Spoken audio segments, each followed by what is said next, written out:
A grande cidade de Roma, hoje capital da Itália e mais conhecida como coração do antigo Império Romano, que dominou o mundo antigo por muitos séculos, possui uma história mitológica um tanto peculiar e que, de certa forma, inspirou o destino da cidade e do futuro império. Tudo começa com o nascimento dos míticos irmãos gêmeos Rômulo e Remo. Quer entender tudo sobre essa história? Então veja esse vídeo até o final. Antes de continuar, não se esqueça de deixar o seu like e se inscrever aqui no canal. Com isso, você nos ajuda a crescer cada vez mais e nos ajuda a produzir mais vídeos como esse. Na mitologia romana, Rômulo e seu irmão gêmeo, Remo, foram os fundadores da cidade de Roma. Eles eram filhos de Reia e Marte, ou em algumas variações do herói semideus Hércules. E sua história é registrada por muitos autores, incluindo Virgílio, que afirma que seu nascimento e aventuras foram predestinados para que Roma fosse fundada. Rômulo e Remo eram os descendentes diretos de Enéas, cujas aventuras para descobrir a Itália foram descritas por Virgílio em A Eneida. Rômulo e Remo eram parentes de Enéas por meio do pai de sua mãe, Númitor. Númitor era um rei de Alba Longa, uma antiga cidade do Lácio, no centro da Itália, e pai de Reia. Antes da concepção de Rômulo e Remo, o reinado de Númitor foi usurpado pelo irmão mais novo de Númitor, Amulio. Amulio herdou o controle do tesouro de Alba Longa, com o qual foi capaz de destronar Númitor e se tornar rei. Amulio, desejando evitar qualquer conflito de poder, matou os herdeiros de Númitor e forçou Reia a se tornar uma virgem vestal. Virgens vestais eram sacerdotisas de Vesta, deusa padroeira do lar. Elas foram encarregadas de manter um fogo sagrado que nunca deveria ser extinto e de fazer votos de castidade. Há muito debate e variação sobre quem foi o pai de Rômulo e Remo. Alguns mitos afirmam que Marte apareceu e se deitou com Reia. Outros mitos mencionam que o herói semideus Hércules era seu parceiro. No entanto, alguns afirmam que Reia foi de fato abusada por um homem desconhecido, mas culpou sua gravidez pela concepção divina. Em ambos os casos, descobriu-se que Reia estava grávida e deu à luz a seus filhos. Era costume que qualquer virgem vestal que traísse seus votos de celibato fosse condenada à morte. A sentença de morte mais comum era ser enterrado vivo. No entanto, o rei Amulio, temendo a ira do deus paterno, Marte ou Hércules, não quis manchar diretamente suas mãos com o sangue da mãe e dos filhos. Assim, o rei aprisionou Reia e ordenou a morte dos gêmeos por meio de enterro vivo, exposição ou sendo jogado no rio Tibre. Ele raciocinou que se os gêmeos morressem não pela espada, mas pelos elementos da natureza, ele e sua cidade seriam salvos do castigo dos deuses. Ele ordenou que um servo cumprisse a sentença de morte, mas em todos os cenários desse mito, o servo fica com pena dos gêmeos e poupa suas vidas. O servo então coloca os gêmeos em uma cesta no rio Tibre, e o rio leva os meninos para um lugar seguro. O deus do rio garantiu a segurança deles acalmando o rio e fazendo com que a cesta deles ficasse presa nas raízes de uma figueira próxima. A árvore estava localizada na base do Monte Palatino, no pântano de Velabrum. Os gêmeos foram descobertos pela primeira vez por uma loba que os amamentou e eles foram alimentados por um pica-pau. Eventualmente, eles foram descobertos e cuidados por um pastor e sua esposa. Os dois meninos cresceram e se tornaram pastores como seu pai adotivo.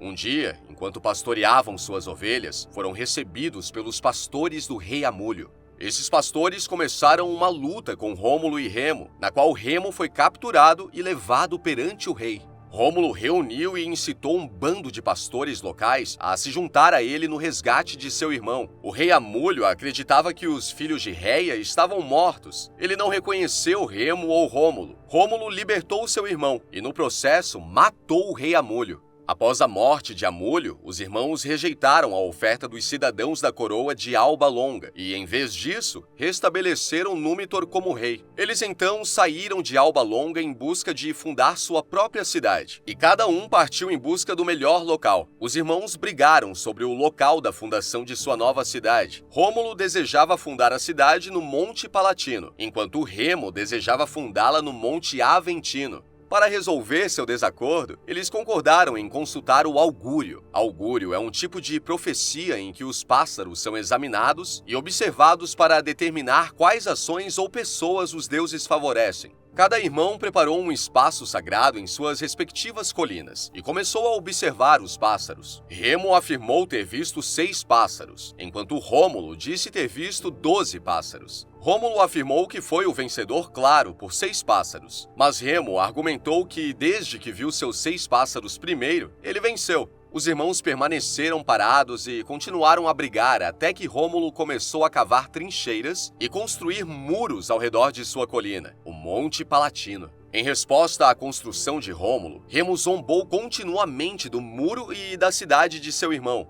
Remo foi tão ousado que pulou o muro de Rômulo em tom de brincadeira. Em resposta às zombarias de Remo e por pular em seu muro, Rômulo, irritado com a depreciação de seu irmão, o matou. Existem várias versões de como Remo foi morto no dia em que Roma foi fundada. Na versão de Tito Livio, Remo simplesmente morreu após pular a muralha de Rômulo, o que se acredita ser um sinal dos deuses sobre o poder e o destino de Roma. De acordo com São Jerônimo, Remo foi morto por sua zombaria por um dos partidários de Rômulo, Fábio ou Celer, que matou Remo jogando uma pá em sua cabeça. Depois disso, Rômulo enterra tristemente seu irmão, concedendo-lhe todas as honras fúnebres. No entanto, a maioria das fontes transmitiria que Rômulo matou Remo. A morte de Remo e a fundação de Roma são datadas por Tito Livio em 21 de abril de 753 a.C.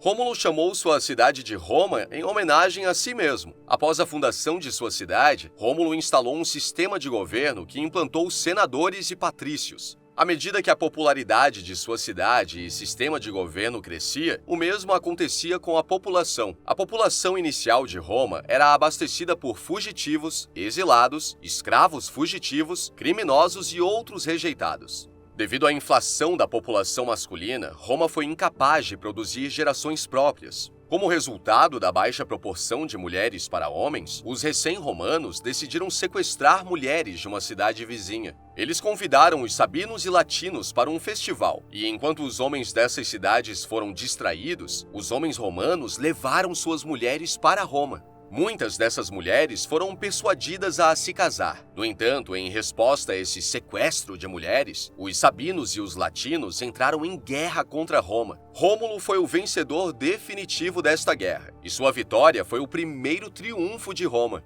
Embora derrotado, o rei sabino Titus Tátius tentou atacar Roma marchando sobre a cidadela do Capitólio. A filha do comandante da cidadela prometeu abrir os portões para o exército sabino se eles lhe dessem o que quer que carregassem na mão esquerda. Quando o exército sabino passou, a pobre garota esperava centenas de braceletes de ouro, mas infelizmente ela foi esmagada até a morte por seus grandes escudos.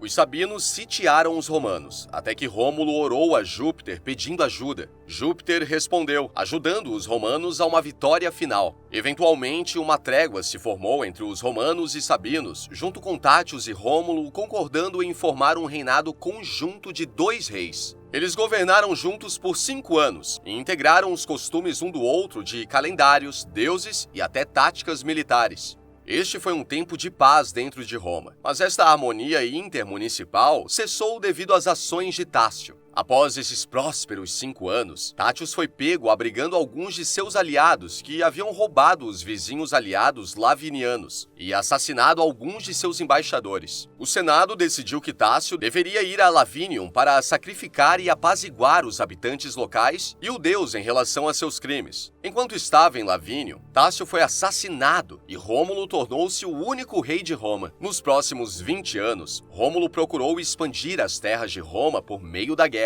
Quando Númitor morreu, Rômulo incorporou Alba Longa ao governo e terras de Roma. Durante o reinado de Rômulo, ele lentamente se tornou mais autocrático e o Senado ficou ressentido. A vida de Rômulo tem vários finais, dependendo do mito e da fonte. Em um mito, Rômulo desapareceu misteriosamente em uma tempestade ou redemoinho. Rômulo ascendeu aos céus para se tornar um deus por várias testemunhas oculares. Havia a suspeita de que a morte de Rômulo foi tramada pelo Senado para reassumir seu próprio poder.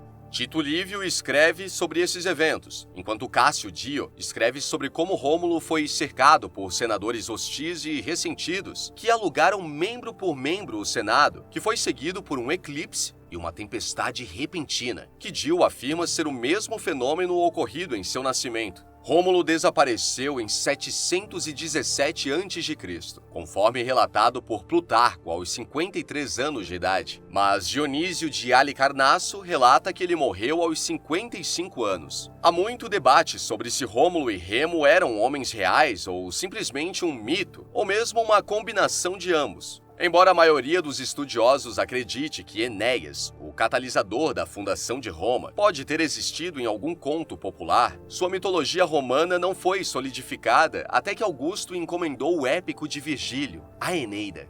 As proezas e aventuras de Rômulo e Remo são um tanto exageradas para serem interpretadas literalmente, mas alguns estudiosos atestam que seus personagens podem ser baseados em algum fundamento histórico. Os mitos da fundação são frequentemente misturados com aspectos de ficção e não ficção. Embora nunca se tenha certeza se esses irmãos gêmeos eram reais, o que é certo é que sua história foi tratada com respeito e discutida longamente até mesmo pelos antigos. Rômulo e Remo são mais comumente retratados juntos na arte e em moedas. Muitas vezes eles são vistos apenas na arte como bebês sendo amamentados pela loba. Eles são apresentados dessa maneira na estátua de Rômulo e Remo em Siena, Itália. Siena foi fundada, segundo o mito, pelo filho de Remo, Sênius. Da mesma forma, eles também são apresentados em um mosaico encontrado em Yorkshire, de 300 a.C., conhecido como Wolf Mosaic. No entanto, a representação mais famosa na arte é a loba capitolina, no qual a representação é um grande lobo de bronze etrusco do século V a.C., ao qual duas pequenas figuras de Rômulo e Remo foram adicionadas no século XV d.C. As vidas míticas de Rômulo e Remo também inspiraram muitos artistas renascentistas, de Berrettini a Lafosse, Cesare e até mesmo Rubens. A lenda dos irmãos gêmeos serviu de inspiração para os romanos, que, inspirados nela, forjaram o grande Império Romano ao longo dos séculos. O que achou dessa história? Acredita que ela possa ser real ou baseada em fatos reais? Ou isso tudo não passa de apenas lendas contadas de geração em geração? Deixa sua resposta aqui embaixo que eu quero saber. Se gostou desse vídeo, deixa seu like, se inscreva no canal e ative o sininho das notificações para ficar por dentro do universo mitológico. Caso tenha algum tema histórico que gostaria de ver aqui no canal, escreve aqui nos comentários, que em breve iremos trazer para você. Até a próxima!